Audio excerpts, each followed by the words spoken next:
However, I will say being at HBCU, I think it's one of the best decisions I've ever made. Like just being in this kind of community, I feel so supported. Like my professors support me. I have friends that aren't even in STEM that just want to see me win, do great things.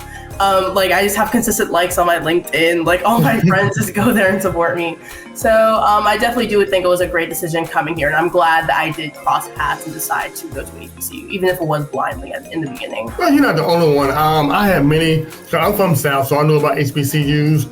I live in Charlotte, North Carolina, so Johnson C. Smith was right down the road, literally right down the road from me, about 4 or 5 miles from down the road from me.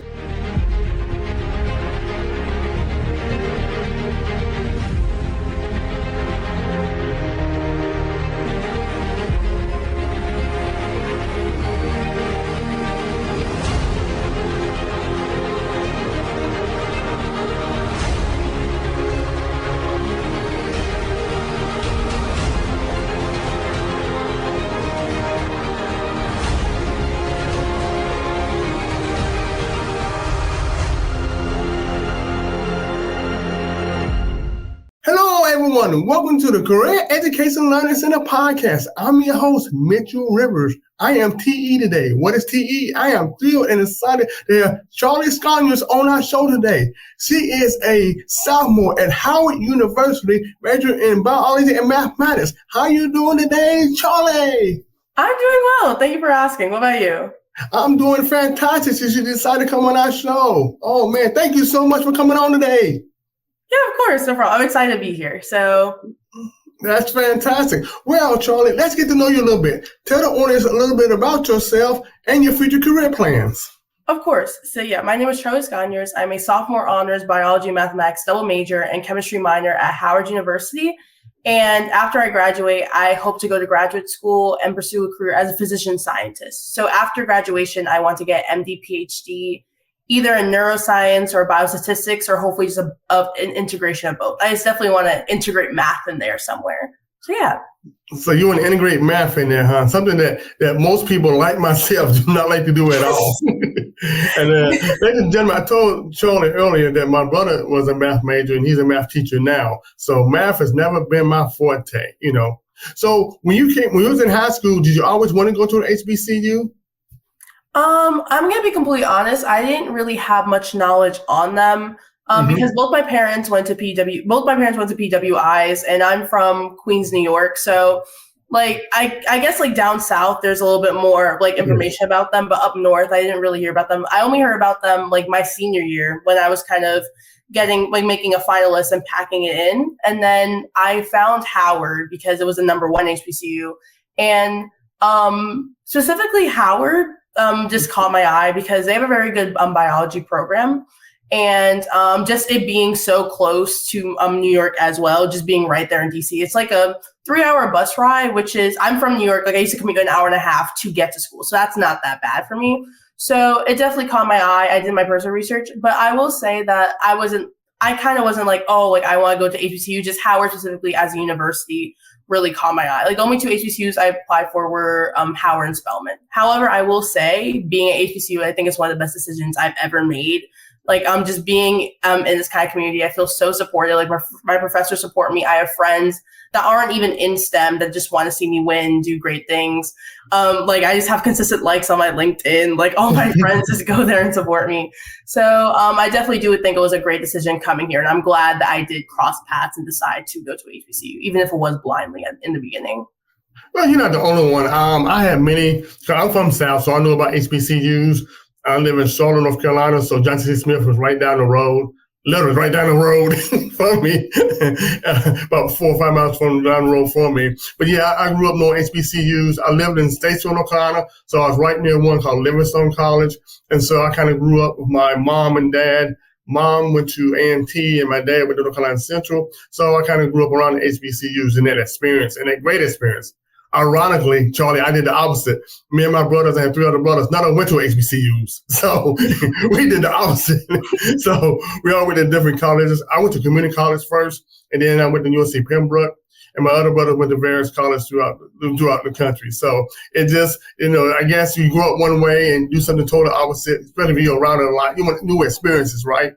and that what we want new experiences. Now, I had a little challenge transition from high school to college. Do you have any challenges, either socially or academically, going to Howard? In the beginning? I have to think about that because I will say, like, when I got here, I instantly fell in love. I will say, for me, I went to a Catholic private school in high school. Like I went to Catholic school my entire life. Like my middle school was Catholic, my high school was Catholic, and in New York specifically, like a niche group will understand it. Like in New York specifically, when it comes to Catholic schools, it's kind of like a big majority of students go to the same schools. Like most of the people that went to my school, high school, went to the same middle school, and then they're going to the same college now. So not a lot of people from my school went out of state. Like I think it was, I might be wrong. I think in my class it was less than 10, including me. Mm-hmm. So it was just coming here, going out of state, not really knowing anybody. Like a few people, but like exactly 2 people from my class came here, but that was really it. And just like they weren't in my dorm, like I wasn't close to them in proximity. So just coming here, having to make new friends. It was a little bit challenging at first. I will say that the friends I made now, I'm very grateful for them. Like I definitely think after graduation, I will still be in contact with them, but just going out of my comfort zone and having to socialize, especially because I live with them because I lived in a dorm for the first time.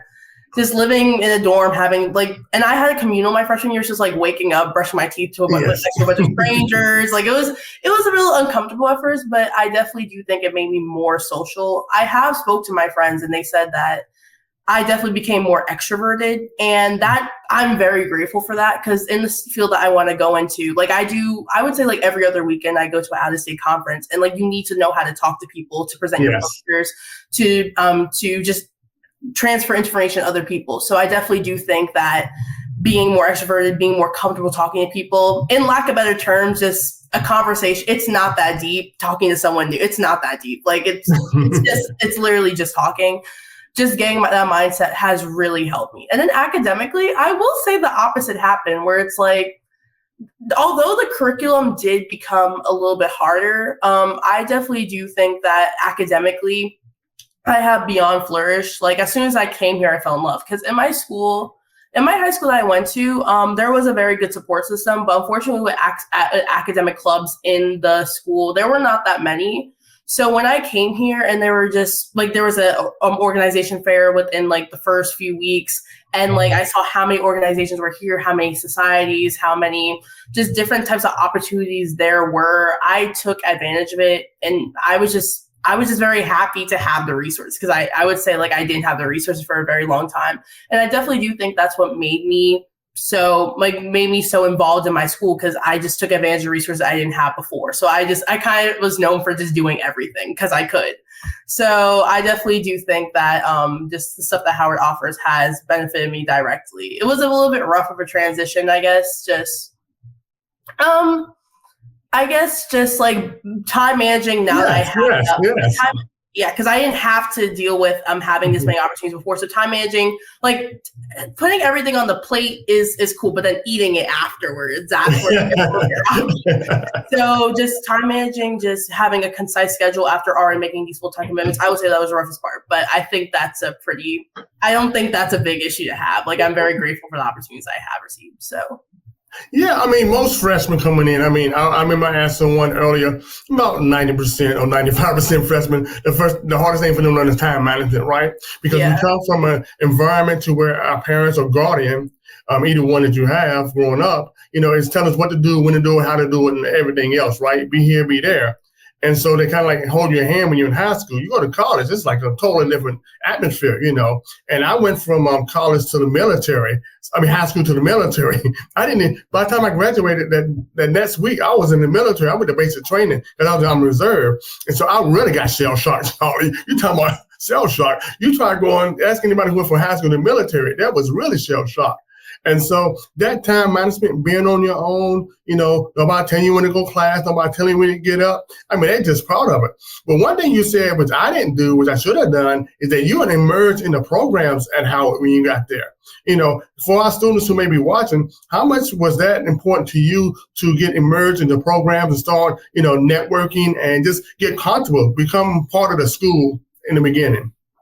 I would say becoming part of the school is probably like one of the most important things, especially if you want to go into grad school. If we're talking like literally, like just like being involved, when Yes. you join things your freshman year, when you go into your junior year and your senior year, if you were consistent your freshman year and sophomore year, you have a very good chance of being on the e-board and getting leadership on your transcript. So like if we're talking just literally getting involved, joining clubs, just getting involved as soon as possible. Just make sure you have not only just leadership written on paper, but you have leadership skills that you can use in grad school.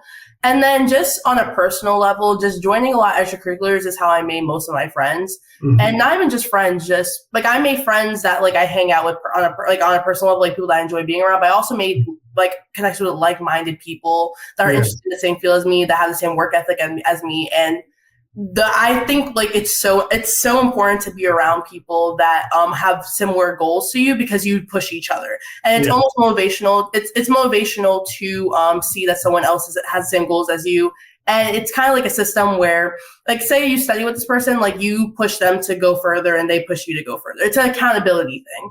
So I definitely made a lot of those relationships with the clubs that I'm in, especially with the labs that I've studied in, like the labs that I worked in while I was here. I don't know if only STEM students are interested, are like watching the show, but specifically for STEM students, just getting involved in lab as soon as possible. If you're interested in going into research after graduation, I definitely do say that is important. Just research. Like it's easier said than done, but just getting involved in some kind of lab. If you have a professor that you know has a lab, just ask them like, hey, like, do you have a spot open? The worst they could say is no. They'll be flattered that you find their research interesting enough that you want to ask them. But I definitely just think getting involved, getting in there. I feel like if you just kind of go to class and then go back to your dorm and study, that is a calm life. But unfortunately, when they look at at grad school applications, it might penalize you a little bit if you just weren't involved. So I would just say get involved as soon as possible, but also time manage. Do not burn yourself out. And I would say like mental health is one of the most important things in the world. It's very easy to get burnt out. And I'm saying that on a personal level, I have been burnt out at times. And then like I've taken advantage of counseling at my school. I've talked to my parents. I've journaled. I journal a lot. I write every time I feel a foreign emotion, I write it on paper. So just because if you're going down the route where you want to go into academia, it's very common. Like you do a full-time school year and then you don't get summer break. You do a full-time internship and then you just do it's on and on. Like you're working nonstop for 4 years straight if you do internships. So just time managing and just like making sure to take time for yourself, get hobbies, just take a break, take a walk, like just do something that you enjoy for yourself. It's worthwhile. It's an investment in your personal health that it's worthwhile, because if you don't do that, you're going to get burnt out and your brain doesn't work properly. Like you're not, the work you're getting isn't going to be good quality if you mentally and your whole being don't want to do it. So just definitely just balance overall is very important. Yeah, and I think balance overall, what you're stating is real good. And I talked to past students, even this past week, about not burning out, about getting mental help if you need a therapy or just helping someone, because you can get burnt out. I mean, I did it in my first semester. I didn't get burnt out, but I found myself being boring when I went off to 4-year school. Now, when I was at 2-year school, Charlie, it wasn't as bad because I had to work. But then I burned myself out working 2 jobs and going to school. That was a burnout. So then I was so happy that when I went to University of Pembroke, that I didn't have to cook, I didn't have to worry about bills, I didn't have to do the other adult stuff. I was the only one that was happy just to go to the cafeteria and don't have to wash dishes or make the food myself. And so that is great. And also, like I said, take time for yourself. I know you're there to study. I know you're there to do good and make well, but you also have to enjoy yourself. I mean, you pay those specialty fees, right? There's academic fees, there's specialty fees, that fees all over there. And you pay for those services that are there at the university. So utilize those services. Play intramural sports, be part of clubs, be part of organization. You know, try to immerse yourself into that college experience at the same time. You know, your freshman year, you may not, but by your sophomore and junior year, you should be able to do that. Now, did you feel more comfortable your sophomore year than your freshman year coming in?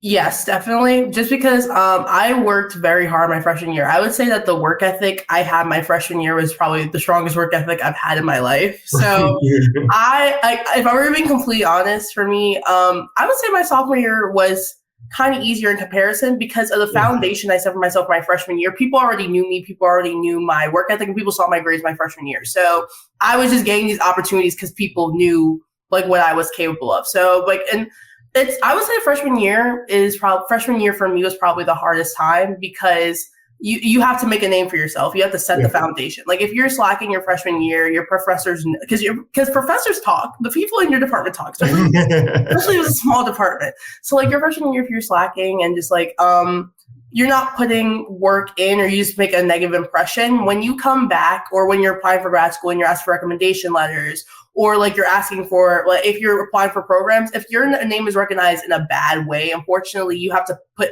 extra work in to redeem yourself versus if you come in, you're working hard. Like I've had so much break time because there are programs that just email me and say like apply. And it's because they know who I am already. And there's just a professor like had me a freshman year class. They remember me and they're like, hey, like I thought you apply this program. Yes. So I would say sophomore year is significantly easier. It's kind of just doing cleanup and maintaining like the foundation I already set my freshman year. So yeah, because you said that foundation while you was there, and plus that transition, you kind of like it's like being a rookie, like you're a rookie at anything in sports or whatever. It's kind of like a learning curve for you that freshman year. That first year, I was at learning curve. By the second year, you kind of know how things going, how the class is going. Now you learn how to manage time, you learn how to, do this and do that. And you kind of learn like the pace of college in a sense, right? The fast pace of college compared to high school. So that is the way that you want to go. And it's good that you learn from your freshman, sophomore year. So that way freshmen who are frustrated right now, things is going not right and it's hard, I want to give up, just stay to it, And if you come in from high school your freshman year, it's going to be hard. It's going to be a learning curve like anything else. It is a learning curve. So have you done any internships since you've been there or any co-ops or anything like that? Yes. The summer after my freshman year, I went to San Antonio, Texas to intern. I do a research internship at UT Health, and I haven't done it yet, but this upcoming summer, I'm doing an internship through Bowie State. It's a RAU, and I'm traveling to Kenya actually. So I'm very excited. Kenya! Yeah. Wow, that's fantastic. So you're excited about that? I'm very excited. I'm very excited because I've never been to Africa before. Yeah. So the cause is it's something that aligns with my personal beliefs. So it's a win-win situation. Pretty much the research that I'm doing, it's crop research. And we're doing crop research to kind of study how different plants grow to kind of aid to the food insecurity in Africa, specifically Kenya. So I'm very excited for the internship to get the opportunity and just to meet a completely different network of people. Just because I guarantee anyone in Kenya, I've never met them before. Yeah, so, I guarantee that too. Yeah. I guarantee that too. I pretty much guarantee that too. I did it fantastic. I know. I feel like I'm definitely going to have you come back on the show and tell us your experience in Kenya, because I really feel like everybody should go out of the country, not even just students. Everyone should go out of the country just to see how it is compared to America. You know what I'm saying? Get different experiences, different people, the way they do things. And being an African American, they always say, we always need to go back to the homeland, right? We need to go back to the motherland. Yeah. And you get to go back to the motherland. So that way, if somebody asks you later on, yes, I've been to the motherland. Yes, I've been to Africa. I went to Kenya, known for their runners, right? Every marathon runner, every 5K runner always come from Kenya, right? Mm-hmm. So that's going to be fantastic. I think that's something that's good for you. And it's something that, again, I try to encourage students to do is do internships, study abroad. I've had past guests that studied in South Korea, some that studied in South Africa, and just, an array of different countries there. That way you get to learn all those experiences, and people from different cultures, a different way of living. And my way of going overseas was when I was in the military way back when, Charlie. I went to Desert Shield, Desert Storm, 1991, went to the Middle East.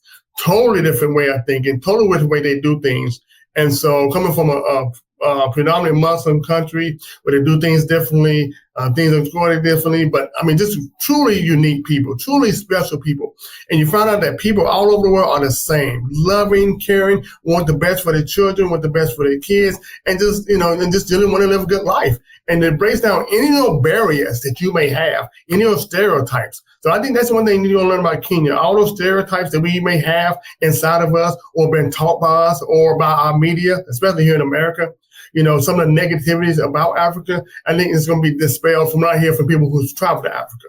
The way of life, the way they do things. And I think one thing I heard about Africans is that a lot of them are very happy. I cannot believe that in certain areas they might not have much, but they are the happiest, nicest people in the world. And so I'm so happy you're going to get to experience that. Did you do anything else, any organizations thing or conferences you've been to recently? The most recent one I did was last weekend. I went to Virginia State University. Mm-hmm. I do conferences pretty consistently just because I definitely do think that going to Howard was such a great decision because they have so many resources. They'll just send me emails saying this conference is happening, and because the research that I usually present is from the internship that I did I did last summer. So I have an abstract already made and I already know the concepts like the back of my hand. So I'll just submit my abstract and then they'll approve it, and then I'll just commute to conference. I do that pretty consistently. So the last one I went to was at VSU. This year I did. Have you ever heard of Abercams? No, what is that? Tell us about that. Yeah, so Abercams, it's pretty much a STEM conference that happens annually.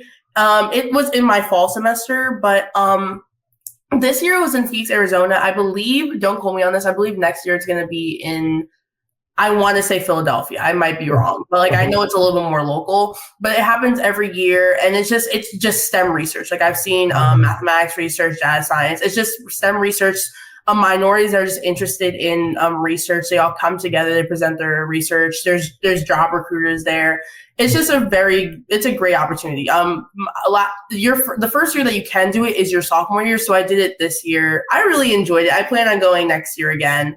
But I did that. I went to Arizona for that. And then I did GSA, actually, the gerontological, I'm not sure, but gerontology, and then to Society of America, aging research. So I did their conference. That was in Florida. I did that around the same time. That was really good because after my internship, in my freshman year internship at UT Health, I did Alzheimer's research. Oh. So I became really interested in doing aging research overall. So just being in that kind of network was very exciting. I really enjoyed it. I met a lot of really cool people there, and I met a bunch of students that go to Howard went as well, and I still talk to them now. We have a group chat, so just making social connections, but also making academic connections. Good perks of just getting around academically. And then what else? GSA, Abercam. Oh, and then I went to Columbia during spring break through the honors program here. So that was. Yeah. So, because that was the first time I ever left the continent, and then Africa is going to be the second time I ever left the continent. But yeah, going to Columbia was amazing. Pretty much at Columbia, they sent out, same thing, very large range of majors, very large range of research interests. We all went to Columbia and we kind of did our own investigations with the resource that they gave us there. And we kind of came to conclusions or just made advancements in our own thesis, through just opportunities there. We did a bunch of walking tours. We went to a bunch of museums. We got the chance to speak to multiple Afro-Colombians. We did interviews with them. We asked them questions based upon our thesis, and they gave us personal narratives. It was just an amazing experience. I loved it. The food was really good. I know it's not really cool, but I really liked it. And yeah, if I'm not mistaken, I believe that's everything thus far this year. Well, that is a lot. That's for this year, man. I didn't do that my whole 4 years plus some. That is fantastic. And one of the reasons when I seen your profile, I noticed you go to a lot of conferences, you go to a lot of events, and that's what I want to encourage other students who see this program. Encourage them to go to conferences, to go to events, to do internships, to do co-ops, anything, especially within your field. And if you get a chance to go out of the country, I don't care what for. If it's a school-related event, go out of the country, please do it. I think you learn so much, and you just learned a lot just by being in Columbia, right? It just felt good going somewhere different, right? Yeah, absolutely. So I definitely encourage everybody to study abroad. Yeah. Study abroad, go abroad and really learn things there, and that's what we want to encourage here, people at the Career Education Learning Center. We want to encourage students, whether high school or college, if you have a chance to go abroad and study or just go abroad and just learn different cultures, go to the museums, talk to the people. And like I said, break down those stereotypical barriers that we have on our minds or what media perception is. And then you say, oh, okay, they just like us. And you, like you say, you may learn different foods and different tastes that you like there, right? I'm a foodie, so I definitely need to go down to Columbia. Yeah, of course. Well, Charlie, thank you so much for coming on our show today. Do you have any parting words for our audience today? Something that I also thought of is when it comes to studying abroad, I do encourage studying abroad, but it definitely is easier said than done. I am a Pell Grant student. I came into college thinking that I'm never going to study abroad because I did not have the money for it. But I needless to say, in case it wasn't clear enough, the Columbia trip was free, and then Kenya, they're paying for everything, and I'm getting paid to go there because it's a full-time internship. The resources are there, but you just have to look. You have to look very hard because it's very competitive. I'm not going to lie and be like, oh, like anybody can study abroad. Like, it's very competitive. So if you use resources, go to your counselors, talk to them, and just make sure that your resume is up to par, your GPA is up to par. People will pay for you to go places because if you use that experience and you make a legacy and you're doing all these great things, they'll have peace in their heart knowing like, oh, I financed that trip. People want that. So just looking for resources. And I definitely will say, like, everything I said, like, I make it seem like I made it sound like, oh yeah, because I'm at the end goal right now where it's like I've already had the experiences. Getting there was very difficult. Like, there have been a lot, I'm gonna be completely real, lots of all-nighters, lots of crying nights where I'm like, do I even want to be in STEM? It's difficult. It is difficult, but if you just remember the goal at the end, and like, even if you're not Catholic, or even if you're not just like into faith, I'm Catholic, I just thought like God's plan, like there's no possible way that like if I put the work in, like the results are going to follow, because like with God's plan, there's no possible way I could be unsuccessful with the amount of work I'm putting in. So that's just kind of what kept me going, and just like having a coping mechanism, just having some way just to release. Like I said before, I journal. I think if I did not journal, I would be spiraling with all the stuff. I'm a very big overthinker. So like with me, there's a lot of thoughts going on in my mind. If I did not write it down on paper, it would be overwhelming. Like for everybody is different. Journaling might help for you. If it doesn't, just find your own niche. But for me, I love journaling. I love drawing, just getting things down on paper, just expressing things so that it's down over there. And then like also, if I feel some type of way and I write it down and that feeling passes, I see my words and I know like, okay, maybe this is what caused this, and I know how to progress. So to people watching this, you can do it. Just put the work in. And just believe in yourself, because you are going to be your biggest hater. You're going to be your biggest critiquer. So just just believing in yourself and having self-confidence, not having self-confidence in yourself, but also having self-confidence in your abilities is the best thing you can do for yourself. So yeah. Well, thank you so much for those parting words, and I definitely agree with you. I mean, you need a coping mechanism. Mine was sports. I'm a sports junkie, and maybe watching sports. I'm also like movies and television, so probably movies and entertainment. So whatever you can find a coping mechanism during those stressful times we said earlier, and I know looking for scholarships and grants, we were trying to help students do, even going abroad, because even at every university I know, even my USC Pembroke, I see a lot of pictures they going abroad. And I said, how do people go abroad? But like you said, they had to work, they had to research. You got to have the grades, and you got to have the connections, and then you got to work yourself, finding. Use the student services. Again, I cannot stress enough on this podcast for students to use the student services, because I didn't, honestly. I did not. That's why I'm stressing now, right? I did not do really an internship. My internship was when I went to Saudi Arabia for war. That is not an internship, ladies and gentlemen. Now, I love some of my country, and I'm glad I went, but I should have done something before I even got to that close. I should have done maybe my sophomore, junior year, and done an internship. And I did not do an internship, Charlie. So I'm just trying to pass on some of the things that I didn't do and hope it's more beneficial for our students. But thank you so much for coming on the show today, Charlie. I really do appreciate it. Thank you so much. Thank you so much for having me. I really appreciate it. And I'd like to thank our viewers and listeners for joining me on another episode of the Career Education Learning Center podcast, where we're making your career dreams a reality. God bless.